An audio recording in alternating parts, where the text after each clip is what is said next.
മമ്മൂട്ടിക്ക് മാർക്കറ്റില്ല, ഒരു നടന്റെ വിധി അതാണ്. നടൻ ദേവൻ. മിഴി ഫിലിംസിന്റെ ഒരു പുതിയ വീഡിയോയിലേക്ക് എല്ലാവർക്കും സ്വാഗതം. സിനിമാ സംബന്ധമായ വാർത്തകൾക്കും അപ്ഡേറ്റ്സിനും നമ്മുടെ യൂട്യൂബ് ചാനൽ സബ്സ്ക്രൈബ് ചെയ്യുക. മലയാളികളുടെ പ്രിയപ്പെട്ട നടനാണ് മെഗാസ്റ്റാർ മമ്മൂട്ടി. ഒരു കാലത്ത് മമ്മൂട്ടിക്കും അദ്ദേഹത്തിന്റെ വിധി തീരുമാനിക്കുന്ന സമയമുണ്ടായിരുന്നെന്ന് പറയുകയായിരുന്നു ദേവൻ. പ്രമുഖ ചാനലിന് നൽകിയ അഭിമുഖത്തിലാണ് ദേവൻ ഇക്കാര്യം പറഞ്ഞത്. ന്യൂഡൽഹി മമ്മൂട്ടിയുടെ തലവര മാറ്റിമറിച്ച ചിത്രമാണെന്നും സിനിമ വിജയിക്കുന്നവന്റെ ആണെന്നും ദേവൻ അഭിമുഖത്തിൽ പറഞ്ഞു. ന്യൂഡൽഹി സിനിമ ഗംഭീരമാണെന്ന് പറഞ്ഞതുകൊണ്ട് മാത്രമാണ് ഒരു ചിത്രത്തിൽ മമ്മൂട്ടിക്ക് അവസരം ലഭിച്ചതെന്നും ദേവൻ പറഞ്ഞു. ന്യൂഡൽഹി സിനിമയിൽ വില്ലനായ തന്റെ കഥാപാത്രത്തെ കൊല്ലുന്നത് സുമലതയുടെ ക്യാരക്ടറാണ്. അന്ന് അങ്ങനെ ഒരു മാറ്റം സിനിമയിൽ കൊണ്ടുവന്നതിന് കാരണമുണ്ടായിരുന്നു. മമ്മൂട്ടി അന്ന് സിനിമയിൽ മാർക്കറ്റ് കുറവുള്ള നടനായിരുന്നു.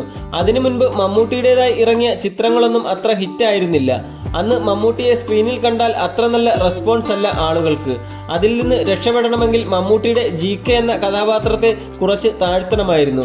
അതുകൊണ്ട് തന്നെ ജയിലിൽ അവശനായി പൊട്ടിയ കണ്ണടയുമായി നിൽക്കുന്ന മമ്മൂട്ടിയെയാണ് കാണിക്കുന്നതെന്നും ദേവൻ പറഞ്ഞു. അതുപോലെ തന്നെ അന്ന് IV ശശി അദ്ദേഹത്തിന്റെ നാൽക്കവല എന്ന് പറയുന്ന സിനിമ തുടങ്ങാൻ പോവുകയാണ്. ഞാനും അതിൽ അഭിനയിക്കുന്നുണ്ട്. ജോയ് തോമസിനൊപ്പം ഞാൻ ന്യൂഡൽഹിയുടെ ഫസ്റ്റ് പ്രിന്റ് കണ്ട് അത് കഴിഞ്ഞ് ഞാൻ നാൽക്കവലയുടെ ഷൂട്ടിങ്ങിന് വേണ്ടി കോഴിക്കോട് പോയി. മഹാറാണി ഹോട്ടലിലെത്തിയപ്പോൾ അവിടെ IV ശശി, ദാമോദരൻ മാഷ് ഒക്കെ റിസപ്ഷനിൽ കാത്തിരിക്കുകയാണ്. കണ്ടപാടെ എന്നോട് ന്യൂഡൽഹി എങ്ങനെ ഉണ്ടെന്നാണ് ചോദിച്ചത്.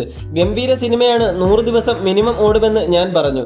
ഞാനിരുന്ന സീറ്റിൽ നിന്നും അതിൻ്റെ അറ്റത്തേക്ക് വന്ന് ഗംഭീര മേക്കിംഗ് ആണെന്നൊക്കെ ഞാൻ പറഞ്ഞു. ഇത് കേട്ടപ്പോൾ അവരും ഓക്കെ എന്നൊക്കെ പറഞ്ഞു. സംഭവം എന്താണെന്ന് വെച്ചാൽ ന്യൂഡൽഹിയുടെ വിധി എന്താകും എന്ന് അറിഞ്ഞിട്ട് നാൽക്കവലയിൽ മമ്മൂട്ടിയെ തീരുമാനിക്കാനാണ് അവർ കാത്തിരിക്കുന്നത്. ഒരു നടന്റെ വിധി അതാണെന്നും ദേവൻ പറയുന്നു. മഹാനടനായ മമ്മൂട്ടിക്ക് വരെ ജീവിതത്തിൽ ഇങ്ങനെ ഒരു അനുഭവം ഉണ്ടായിട്ടുണ്ട്. സിനിമ വിജയിക്കുന്നവന്റെ കളിക്കളമാണെന്നും ദേവൻ പറഞ്ഞു. ഇന്നത്തെ വീഡിയോ ഇഷ്ടപ്പെട്ടെങ്കിൽ ലൈക്ക് ചെയ്യുക, ഷെയർ ചെയ്യുക. കൂടുതൽ സിനിമാ വാർത്തകളും വിശേഷങ്ങളും അറിയുന്നതിനായി നമ്മുടെ യൂട്യൂബ് ചാനൽ സബ്സ്ക്രൈബ് ചെയ്യുക.